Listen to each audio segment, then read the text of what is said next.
Hey, everyone, what's going on? Welcome to the Really Charlie podcast. My name is Charlie Perry, and we are here to share some Black history that is related to my hometown, the city of New Bedford, Massachusetts.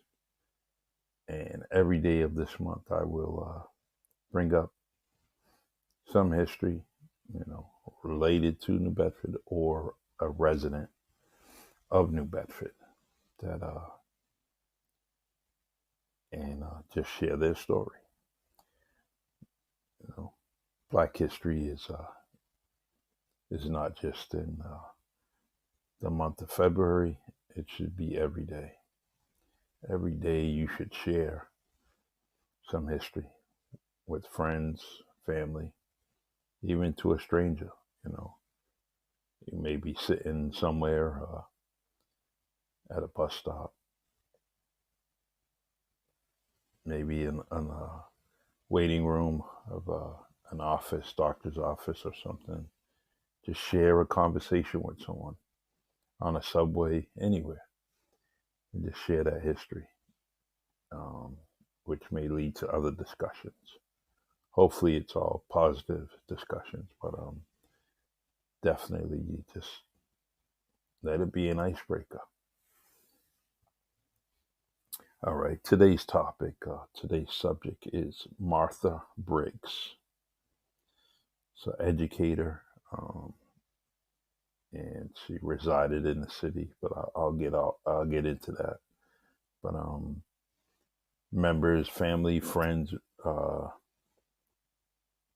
of mine have been part of the Martha Briggs Association here in the city, and it's an honor.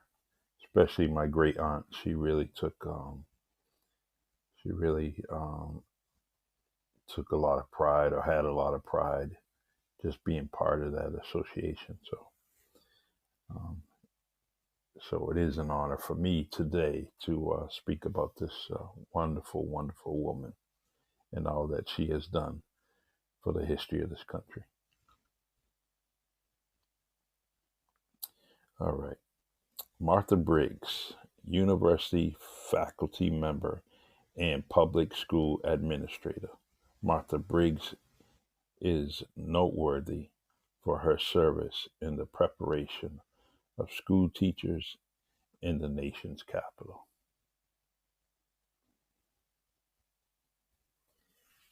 Martha Briggs was a member of the Normal School Preparatory Department of Howard University from 1873 to 1879, principal of Minor Normal School in 1879 to 1883, and principal of the Normal Department of Howard University from 1883 until her death in March 1889. During that time, Briggs participated in efforts at the District of Columbia Public Schools and at Howard University to prepare men and women to teach. These new teachers taught not only in the district, but also in schools in the South, serving in the latter almost as young missionaries.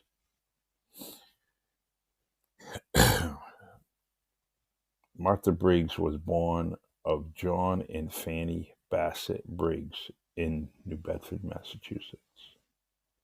She was educated in the New England town and first taught in her father's home on Allen Street. There, Martha taught self-emancipated people how to read and write in the evening school and set up for those who made it to New Bedford on the Underground Railroad. Seeking a full-time teaching position, Briggs left New Bedford for Eastern Maryland, and then in 1869 moved to Washington, D.C. She remained in the district for the next 20 years. With 4 years' experience as teacher and principal in the Washington, D.C. public schools, Briggs left the public school system in 1873 to begin her career at Howard University. The Howard University Catalog, 1873 to 1874, records the normal department faculty and identifies Martha Briggs as instructor in normal department. Briggs is identified in later years as an instructor in mathematics. The performance of Briggs at Howard University as an instructor in the normal department for a 6-year period, 1873 to 1879, drew the attention of public school leadership when the Board of Trustees for the District of Columbia assumed authority over the minor normal school in 1870. The board offered the position to Briggs, as she accepted. Assuming leadership of an institution that had been inaugurated by Myrtilla Minor in December 1851. Martha Briggs was praised at the conclusion of her first year. In June 1880, Briggs received the commendation of the board. We expressed a brief and hope that the minor normal school, whose first year has proven so successful under the earnest and faithful charge of its principal, Miss Martha B. Briggs, will eventually not only supply the colored schools of the district with educated and earnest teachers, but that it will, in a measure, contribute to supply the demand of the South for colored teachers for the colored race. Let's see. Minor normal, often officially recorded as Washington Normal School Number 2, was a relatively new school building. Minor had been built in 1876 by the trustees of the Minor Fund Board, a legal institution flowing from its creation in 1863 by the U.S. Congress of the Institute for the Education of Colored Youth. In addition, the Minor Fund Board financial support for the normal department of Howard University in 1871 resulted in Myrtilla Minor Hall, a dormitory for girls at Howard. Because of illness in 1883, Briggs elected to end her service as minor normal school principal and returned to Howard University's normal department. The catalog records her as principal of the normal department. Briggs died March 28, 1889, at the age of 50. The District of Columbia Certificate of Death records the cause of death was a tumor. Over the years since her death, the District of Columbia Board of Education named 2 elementary schools in her honor. Both have subsequently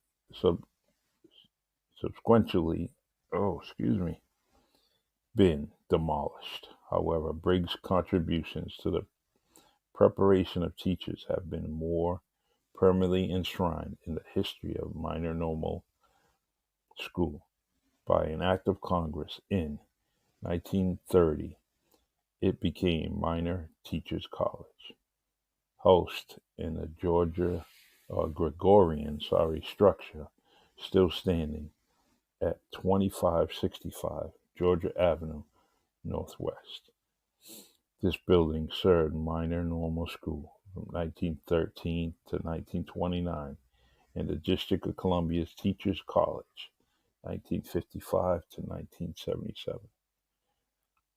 Today, it houses some of the teachers' preparation programs on the University of District of Columbia. Martha Briggs was returned to New Bedford, Massachusetts, her birthplace, for her burial. A memorial to her life and service was held by the Bethel Literary and Historical Society Association. Further, Howard University memorialized her with a tablet placed on the wall of the Andrew Rakin Chapel on the campus. In its March 1934 Founders Day program, Minor Teachers College celebrated her service as the third principal of Minor Normal School. There is a biography out there from, it says biography from Black Women in America, a historical encyclopedia, 1993, by Hein and Darlene Clark. Another biography or bibliography was done by Walter Dyson of Howard University, and it's the capstone of Negro Education, 1941.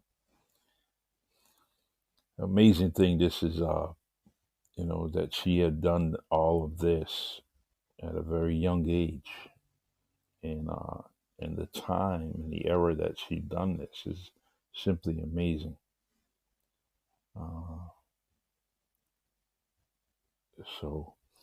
But she is a New Bedford resident, many, many years in Washington, D.C., where she really made a name for herself. So I'm really proud of Martha Briggs and all that she has done during her lifetime, and all of the things that she has inspired with other teachers, other educators.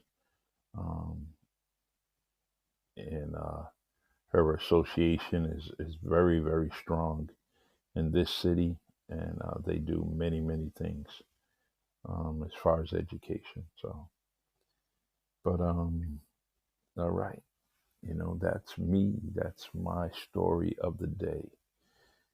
Thank you for joining me. Thank you for listening to me on replay, and also thanks for joining me on the YouTube channel, Really Charlie. Please like and subscribe to my channel, where you get stories like this, and also interviews that I have with many, many guests. I have a guest today that will be on the podcast, Tawana Chisley. Can't wait to talk to her. Great author.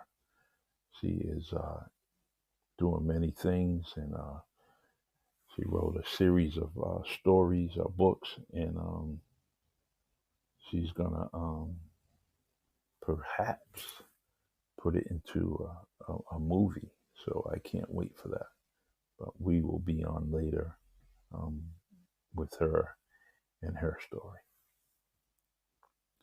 Thank you very much. I really appreciate all that you have done as far as support from me here on Fireside. It really means a lot on a daily basis, getting new followers, new people to interact with.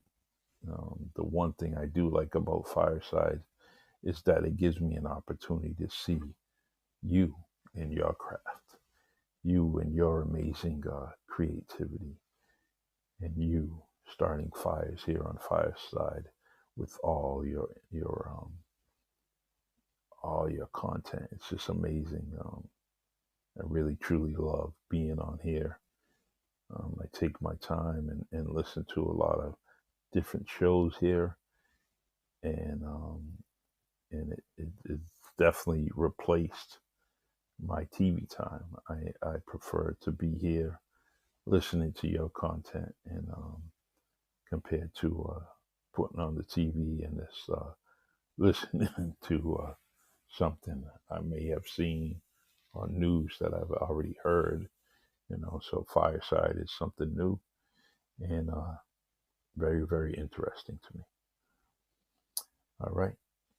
So this is the Really Charlie podcast, and I will be back on tomorrow. As far as the subject matter, I don't know right now, but I will post it sometime today. And but it will definitely be some Black history. That is American history. All right, take care. God bless. Stay blessed. Take care.